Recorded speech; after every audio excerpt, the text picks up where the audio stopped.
మన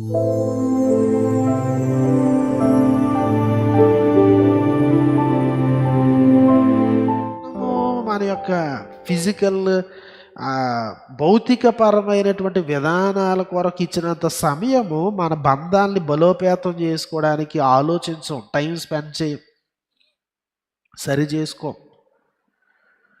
సో కాబట్టి దేవుడు ఉద్దేశించిన పరిపూర్ణమైనటువంటి స్త్రీగా పురుషుడిగా మనం ఉండలేకపోతున్నాం.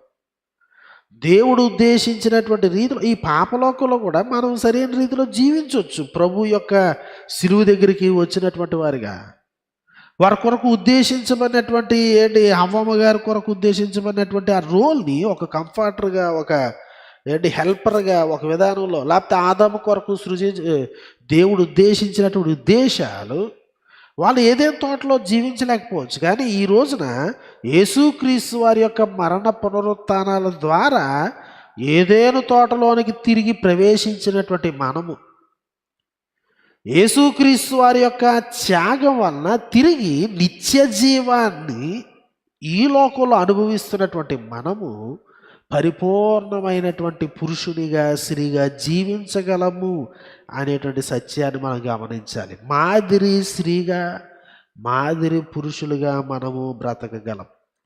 సో కాబట్టి ఐడియల్ స్త్రీగా, ఐడియల్ పురుషునిగా ఉండడం విషయంలో మన మైండ్స్లో మనం ఏం కలిపాం, దేవుని యొక్క టర్మ్స్ అండ్ కండిషన్స్, దేవుని యొక్క ట్రేడ్స్, దేవుడు యొక్క గ్రంథం మనకి ఇచ్చినటువంటి స్టాండర్డ్స్కి బియాండ్గా ఆడవాళ్ళంటే ఎలా ఉండాలి, మగవాళ్ళంటే ఎలా ఉండాలి అని మన ఓన్గా ఏమైనా కలిపేసామా?